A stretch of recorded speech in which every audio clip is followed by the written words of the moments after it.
You have the same opportunity in life that I had as a little boy. You have it. The biggest question is, what do you want to do with it? Don't throw it away. It's the greatest gift this country has ever given to us. We're all entitled to do that. We have the opportunity to be whatever we want to be. There's a great ladder, that ladder called success. And that ladder is there for every one of us, you and I alike. Do you want to be on the bottom of that ladder, or do you want to be on the top of that ladder is the biggest question. With education, you can attain that top of that ladder. Without it, you'll be like my father. My father was at the bottom of that ladder, and because he didn't know how to even sign his own name. He couldn't read or write. I always said growing up, I don't want to be like my father. He's a good man, but I don't want to be like him.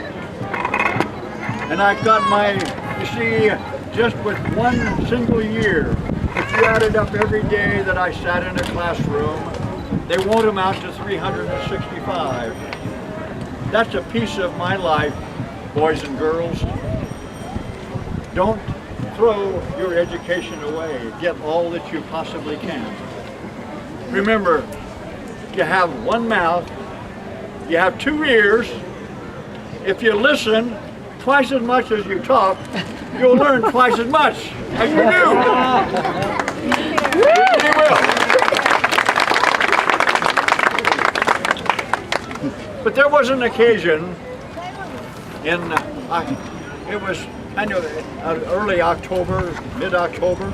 I received a letter from Mr. David Wills, the chairman of the Cemetery Commission in Gettysburg, and he asked me if I would make a few appropriate remarks and dedicate this new cemetery on November the 19th. And it took me several weeks to do that. I wrote little scraps of paper, putting them in my hat, putting them in my pigeonhole of my desk or wherever, and I put them all together on one occasion, and I wrote those few appropriate remarks. I didn't have enough words to finish the last sentence. I just couldn't find them. But I went to Gettysburg on November the 18th. I arrived there at about supper time. I had supper with the other dignitaries that were present, and I spent the night there at the Wills house. But I went to my room and I finished putting those few last words together.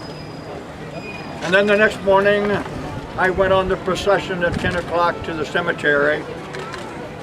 And standing on that platform as I stand here before you, as I did there, having been introduced by my good friend Ward Hill Lamon, and he is here today with me, the Marshal of Washington, a fellow lawyer from Illinois. And when he introduced me, I walked up to that edge of that platform, and looking out at those thousands and thousands and thousands of graves, soldiers who gave it all, and thinking of those 200,000 men who fought on that great battlefield. What do you say, really? And those thoughts were in my mind. And I said, 74 years ago, our fathers brought forth on this continent a new nation, conceived in liberty and dedicated to the proposition that all men are created equal. Now we're engaged in a great civil war, testing whether that nation or any nation so conceived and so dedicated can long endure. We're met on a great battlefield of that war. We have come to dedicate a portion of that field as a final resting place for those who here gave their lives that that nation might live. It is altogether fitting and proper that we should do this, but in a larger sense. We cannot dedicate, we cannot consecrate, we cannot hallow this ground. The brave men living and dead who struggled here have consecrated it far above our poor power to add or detract. The world will little note, no long remember what we say here, but it can never forget what they did here. It is for us, the living rather, to be dedicated here to the unfinished work, which they who fought here have thus far so nobly advanced.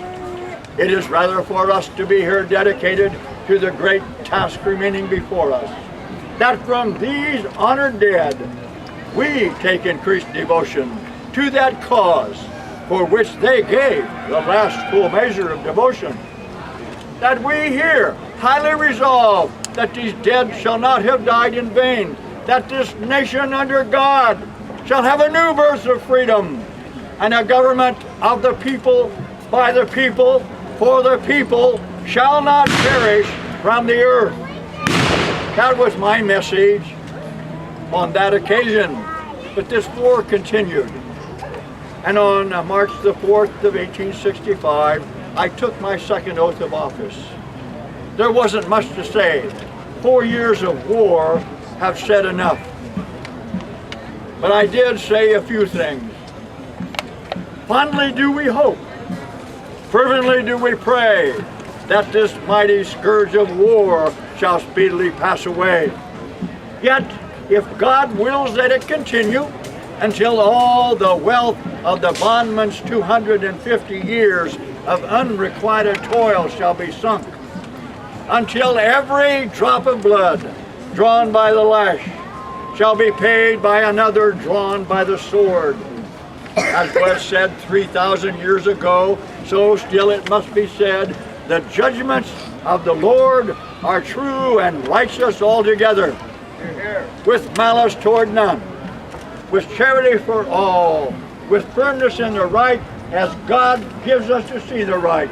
Let us strive on to finish the work we are in, to bind up the nation's wounds, to care for him who has borne the battle, and his widow and orphan, to do all to achieve and cherish a just and lasting peace among ourselves and with all nations. All of the soldiers in the Civil War fought for a cause they firmly believed in, each side. Out of it came the greatest nation in the world. Over 670,000, and now they say 720,000 men died in the Civil War, both sides. There were over 1.4 million casualties in the war, and it touched every single family some way in this entire nation, north and south alike. But out of it came this great country. And ladies and gentlemen, and particularly young people, remember this: out of the Civil War came your freedoms that you enjoy to this very day and this very moment.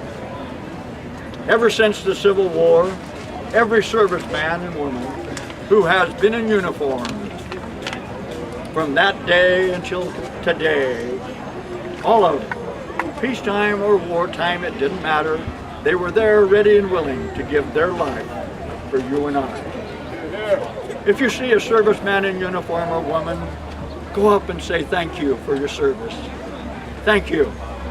And if you see an old veteran, and there are a number of us still around and current, if you know they're a veteran, go up and say, give them a big thank you for serving your country. Because that's what keeps us free, ladies and gentlemen, boys and girls. And then I have one thing to say to you young students, anybody here who goes to school, I have a special penny for you if you don't already have one. So when I get through here, come up and pick up your penny. I'll be here for photographs as well, or a conversation for the rest of the afternoon. So thank you, and God bless you.